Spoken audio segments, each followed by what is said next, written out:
Hello नमस्कार बच्चों, मैं अखिलेश कुमार अपने यूट्यूब चैनल शांति स्टडी पॉइंट में आपका स्वागत करता हूं। आज की जो हम क्लास लेके आए हैं वो मध्यकालीन भारत के इतिहास की है। इसमें हम देखेंगे खिलजी वंश के बारे में विस्तार से चर्चा करेंगे। क्लास शुरू करने से पहले आप हमारे चैनल को सब्सक्राइब कर लीजिए, वीडियो को लाइक और शेयर कर दीजिए तथा बेल आइकन को प्रेस कर दीजिए। खिलजी वंश 1290 से शुरू हुआ है और 1320 ईस्वी तक चला है। तुर्कों की 64 शाखाएं मानी जाती हैं। जो तुर्क थे उनकी 64 शाखाएं मानी जाती हैं, जिनमें से एक थे खिलजी। ठीक है, इन 64 शाखाओं में से ही एक खिलजी थे। यह शाखा अफगानिस्तान की हेललमंद घाटी में 4वीं शताब्दी में ही बस चुकी थी। तो ये जो तुर्कों की खिलजी शाखा थी वो अफगानिस्तान की हेललमंद घाटी में 4वीं शताब्दी में आके बस चुकी थी। इस क्षेत्र को खिलजी क्षेत्र के नाम से जाना जाता है। ठीक है, जिस क्षेत्र में खिलजी शाखा आके बसी थी उस हेललमंद घाटी को खिलजी क्षेत्र के नाम से जाना जाता था। ठीक है, 64 शाखा थी तुर्क की, उसमें एक शाखा का नाम खिलजी था। तो वह शाखा आके कहाँ पर बस गई? अफगानिस्तान के हेललमंद घाटी में। ठीक है, उस पूरी घाटी को ही खिलजी क्षेत्र के नाम से जाना जाने लगा। खिलजी क्रांति ने न केवल गुलाम वंश को समाप्त किया बल्कि नवीन खिलजी वंश की स्थापना की। ठीक है, ये कह रहे हैं कि खिलजी क्रांति ने न केवल गुलाम वंश को समाप्त कर नवीन खिलजी वंश की स्थापना की, बल्कि इस क्रांति के परिणाम स्वरूप दिल्ली सल्तनत का सुदूर दक्षिण तक विस्तार हो गया। मतलब इसमें दो काम हुए। खिलजी वंश ने गुलाम वंश को समाप्त कर दिया और जब खिलजी वंश स्थापित हुआ तो उस पूरी प्रक्रिया को ही खिलजी क्रांति कहा गया। उस खिलजी क्रांति ने गुलाम वंश को समाप्त किया और खिलजी वंश की स्थापना की। साथ ही साथ में दिल्ली सल्तनत को दक्षिण भारत में भी फैला दिया। तो दिल्ली सल्तनत के जो प्रभाव क्षेत्र था उसमें विस्तार कर दिया। इसके द्वारा तुर्की अमीर वर्ग का सत्ता पर एकाधिकार और तुर्की लोगों की जातीय तानाशाही समाप्त हो गई। मतलब जब खिलजी वंश की स्थापना हुई तो जो तुर्की अमीर वर्ग का सत्ता पर एकाधिकार था वो समाप्त हो गया। यानी कि तानाशाही समाप्त हुई, जो जातीय तानाशाही वो समाप्त हो गई। और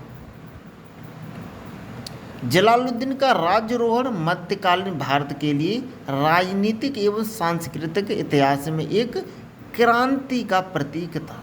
समझ रहे हो? क्रांति हो गई एक तरह के। गुलाम वंश समाप्त हुआ और जलालुद्दीन ने जब राजगद्दी संभाली तो मध्यकालीन भारत की राजनीति में एक क्रांति का प्रतीक माना गया। आगे, खिलजी वंश में कुल मिला के 6 सुल्तान हुए हैं। कितने सुल्तान हुए? 6 सुल्तान हुए। याद रखना बहुत अच्छे से।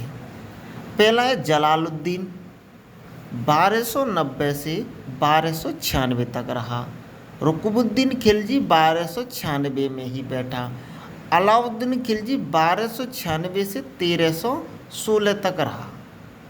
शहाबुद्दीन उमर 1316 में बैठा और मुबारक खिलजी 1316 से 1320 तक रहा और खुसरो 1320 में बैठा और 1320 में ही अपदस्थ हो गया। कुल मिला के जलालुद्दीन, रुकनुद्दीन, अलाउद्दीन, शहाबुद्दीन और मुबारक और खुसरो।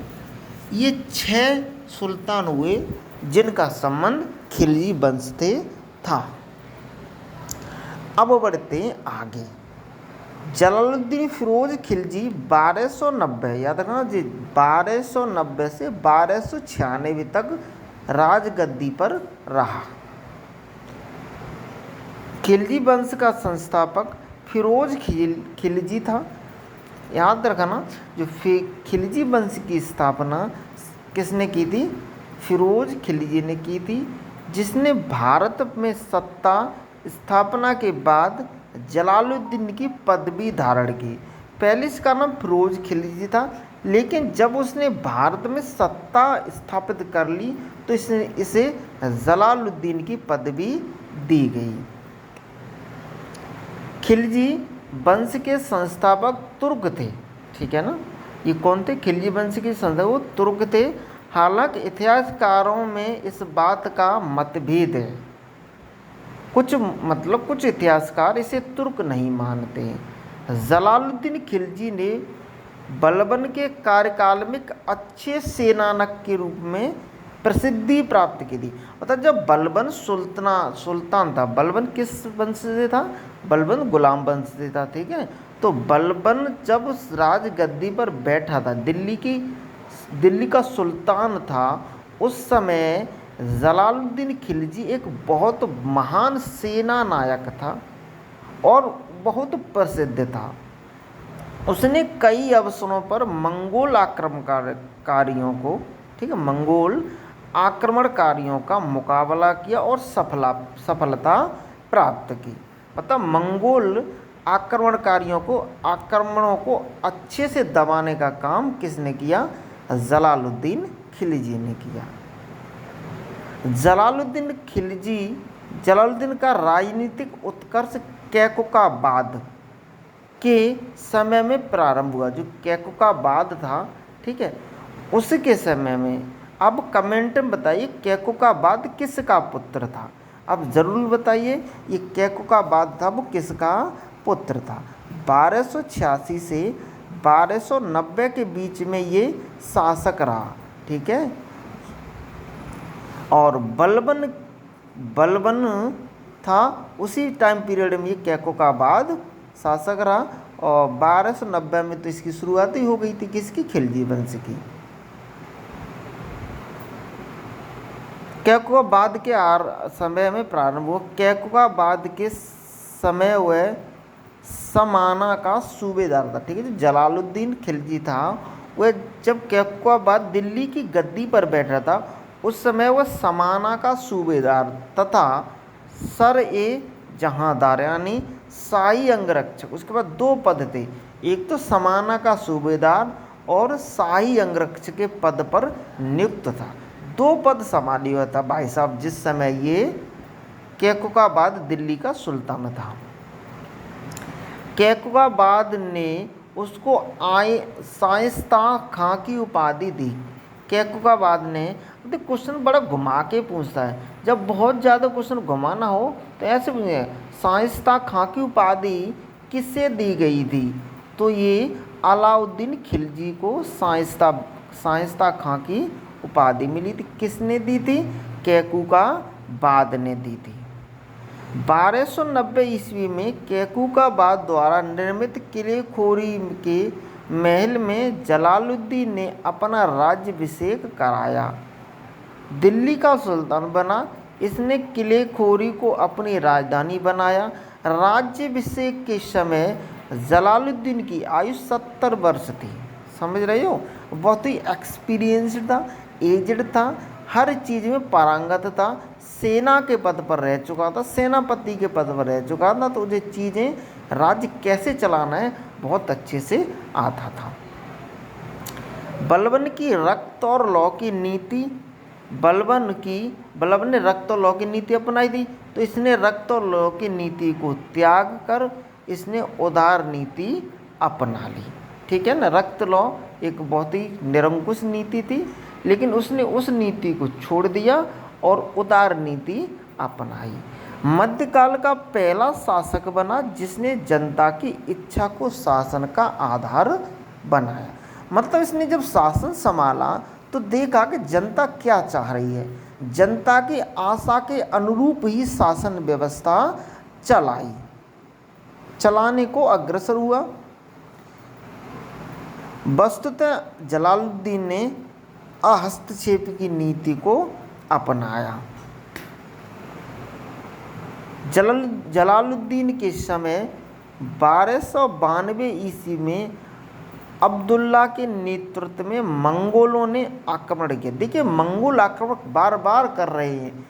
उधर चंगेज खां के उस नेतृत्व में आक्रमण होता है, तब भी सफल नहीं हुए। अब देखिए फिर से मंगोल आए आक्रमण करने के लिए।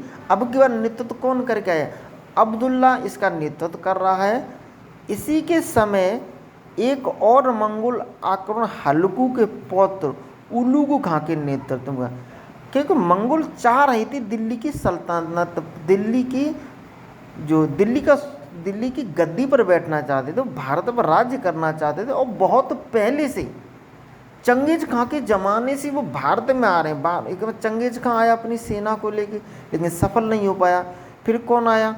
अब्दुल्ला आया। और इसके बाद देखिए हलाकू के पौत्र उलूग खां के नेतृत्व में फिर से आक्रमण होता है। जलालुद्दीन के काल में लगभग 4000 मंगोल इस्लाम धर्म को स्वीकार करके दिल्ली के निकट मुगलपुर यानी मंगोलपुरी में बस गए आके। देख रहे हो, जब जलालुद्दीन दिल्ली का सुल्तान था उस समय 4000 मंगोल के इस्लाम धर्म को अपना लिया। मंगोलों ने क्या इस्लाम धर्म को अपना लिया और दिल्ली के निकट मुगलपुर या मंगोलपुरी में आके बस गए, जो नवीन मुसलमान कहलाए। मतलब जो भी व्यक्ति, जो भी लोग मंगोल से आए और उन्होंने इस्लाम को स्वीकार किया, उनको नवीन मुसलमान नाम दिया गया। जलालुद्दीन के शासन काल में ही अलाउद्दीन के देवगिरी का सफल अभियान किया। उस समय देवगिरी का शासक रामचंद्र देव था। ठीक है, जलालुद्दीन तो दिल्ली का शासक वो सुल्तान था और अलाउद्दीन ने देवगिरी पर हमला कर दिया और उसमें वो सफल भी हो गया। उस समय देवगिरी का जो शासक था वो रामचंद्र देव था। आगे बढ़ जाते हैं। जुलाई 1296 में अली गुरसप्पा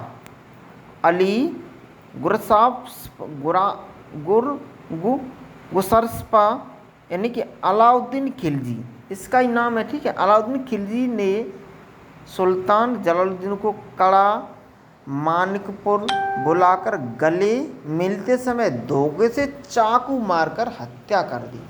देखो ये जो अलाउद्दीन है ना, अलाउद्दीन ने क्या किया, जलालुद्दीन को मानिकपुर बुलाया, कड़ा मानिकपुर बुलाया और गले मिलते समय उसने धोखे से जलालुद्दीन को चाकू भोंक दिया और उसकी हत्या कर दी और सत्ता पर अपना अधिकार स्थापित कर लिया। ठीक है, अलाउद्दीन ने जलालुद्दीन को चाकू भोंक कर मार दिया धोखे से।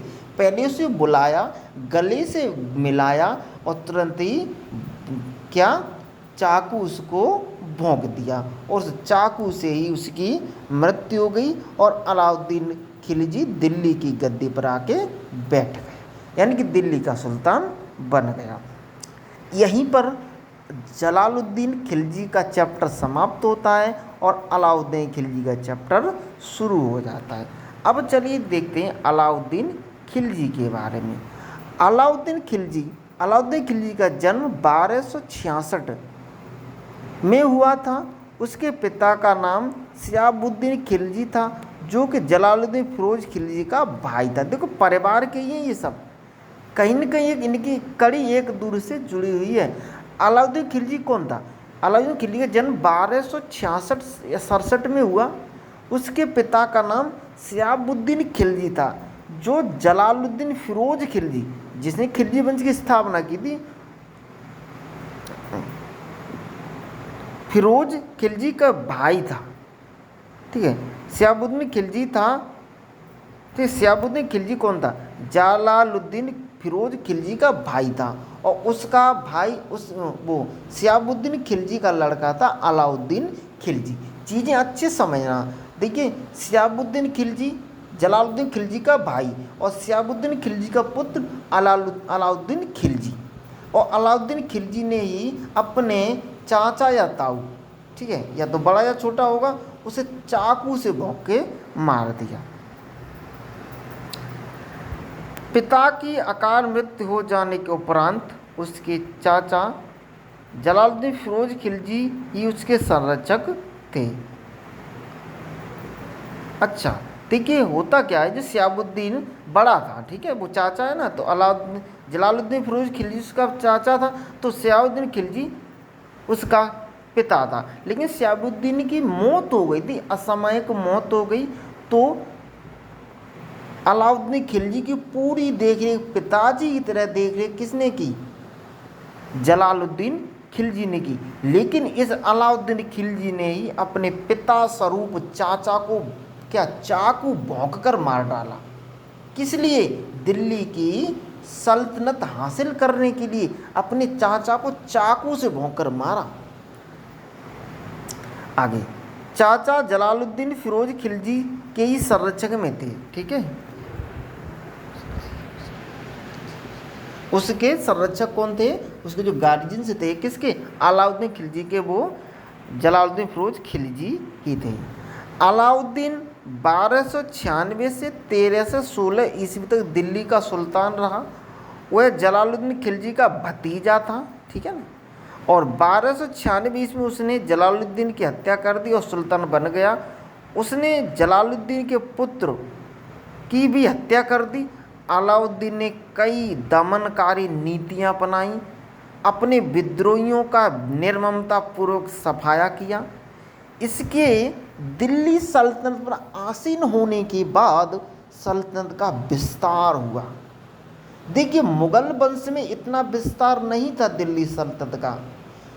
जैसे ही मुगल वंश गुलाम वंश, मुगल नहीं, गुलाम वंश समाप्त होता है, गुलाम वंश में ज़्यादा विस्तार नहीं था, लेकिन गुलाम वंश समाप्त होता है, खिलजी वंश आता है, तो खिलजी वंश में इस दिल्ली सल्तनत का विस्तार होता है। कैसे होता है? देखिए, इसने जो अलाउद्दीन खिलजी है, इसने ऐसी दमनकारियाँ नीति अपनाई जिससे अपने विरोधियों का सफाया करता गया और उनको हरा कर उन सभी जीते हुए प्रदेशों को दिल्ली सल्तनत में मिलाता गया। इसके दिल्ली सल्तनत आसीन होने के बाद सल्तनत का विस्तार हुआ। उसने एक बड़ी सेना का गठन किया और दिल्ली सल्तनत के विस्तार के लिए कई अभियान शुरू किए। प्रथम अभियान में उसने अपने भाई उलूग खां और वजीर नुसरत खां के नेतृत्व से गुजरात के हिंदू राजा कर्णदेव पर हमला किया। देखिए, इसने अपने भाई उलूग खां और वजीर नुसरत खां के नेतृत्व में गुजरात के हिंदू राजा कर्णदेव पर हमला कर दिया। सोमनाथ मंदिर को इसने ध्वस्त कर दिया तथा अनहल बाड़ा से बड़ी मात्रा में संपत्ति लूट कर लाई गई। लूट में खिलजी सेना को काफूर हजार दिनारी को कैद कर दिल्ली लाया। उसके बाद अलाउद्दीन ने मलिक नायब का पद दे दिया। जो काफूर हजार दिनारी था उसे कैद करके दिल्ली ले आए और उसे मलिक नायब का पद दे दिया। इसके बाद भी अलाउद्दीन ने अपने अभियान को जारी रखा तथा अनेक राजाओं पर विजय प्राप्त की। 1301 ईस्वी में उसने रणथंभौर को, 1303 ईस्वी में चित्तौड़ को, 1309 ईस्वी में सिवाना को तथा इसी के आसपास जालौर को भी अपने अधीन कर लिया। ये डेट अच्छे से याद रखना। 1301 में रणथंभौर को, 1303 में चित्तौड़ को और 1309 में सिवाना को इसने अपने राज्य में मिला लिया। उसने उज्जैन, थार, मांडू और चंदेरी को भी जीत लिया। अलाउद्दीन की सेना ने इसके बाद मलिक काफूर के नेतृत्व में दक्षिणी अभियान की शुरुआत की और 1307 ईस्वी में देवगिरी को पुनः जीता तथा 1310 ईस्वी में औरंगल के काकतीय राज्य को ध्वस्त कर डाला और 1310 ईस्वी में द्वार समुद्र अभियान की शुरुआत की और 1311 ईस्वी में द्वार समुद्र की घेराबंदी करने के दौरान भल्लाल देव ने आत्मसमर्पण कर दिया। इस प्रकार मुसलमानी राज्य कन्याकुमारी तक दोनों तटों पर पहुंच गया। अलाउद्दीन की सेना 1311 ईस्वी में अपार संपत्ति के साथ दिल्ली लौटी। अब अलाउद्दीन की सल्तनत का विस्तार हिमालय से कन्याकुमारी तक हो गया था, मतलब पूरे भारत पर कब्जा उसने कर लिया। हिमालय से लेके कन्याकुमारी तक किसका, अलाउद्दीन का कब्जा हो गया।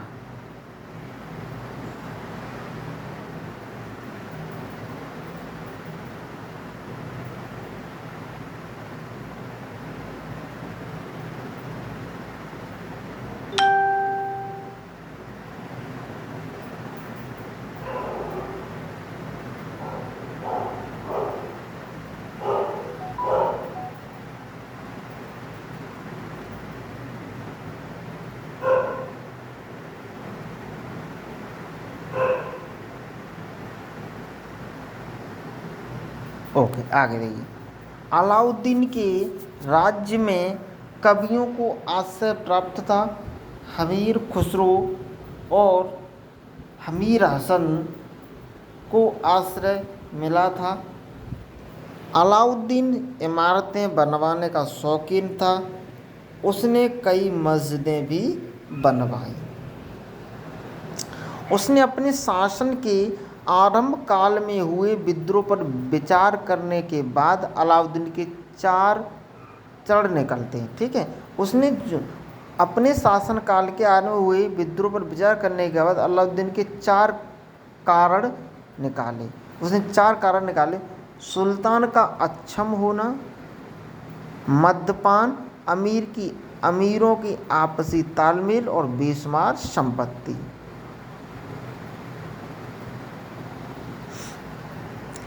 इन सभी कारणों को ध्यान में रखते हुए उसने कई कदम उठाए। क्या क्या? पहला कदम उठाया, शराब पीने और बेचने वाले पर पाबंदी लगा दी। मतलब उसके खिलाफ जो आवाज़ उठी उनको दबाने के लिए उसने क्या क्या कदम उठाए, तो शराब पीने वाले बेचने वाले दोनों पाबंदी लगा दी। गुप्त संगठन बनाया गया और सुल्तान की इजाज़त के बिना अमीरों के रिश्ते कायम होने पर पाबंदी लगा दी गई। सभी निजी संपत्ति को राज्य के अधिकार में कर दिया गया। लोगों पर भारी कर लगाए गए और कर वसूली के सख्त कानून बनाए गए। अलाउद्दीन सैन्य व्यवस्था पर विशेष ध्यान रखता था। इसकी पैदल सेना को 234 रुपये वार्षिक वेतन मिलता था। सरकार की ओर से निश्चित मूल्य पर सामानों के विक्रय का प्रतिबंध था। यद्यपि उसने अपने शासन काल में तलवार और युद्ध के बल पर अपना शौर्य बनाए रखा, लेकिन 1312 ईस्वी के बाद उसे कोई बड़ी सफलता प्राप्त नहीं हुई और 2 जनवरी 1316 ईस्वी को अलाउद्दीन का निधन हो गया। यहीं से अलाउद्दीन का चैप्टर समाप्त हो जाता है और इस क्लास में इतना ही। मिलेंगे नेक्स्ट क्लास में। इससे आगे खिलजी वंश में क्या हुआ, कैसे घटनाएं और घटी, उस पर चर्चा करने के लिए मिलेंगे नेक्स्ट वीडियो में। हमसे जुड़ने के लिए हमारे चैनल को सब्सक्राइब कर लीजिए, वीडियो को लाइक और शेयर कर दीजिए तथा बेल आइकन को प्रेस कर दीजिए। चलिएगा, मिलते हैं नेक्स्ट वीडियो में। Thank you for watching. Bye bye.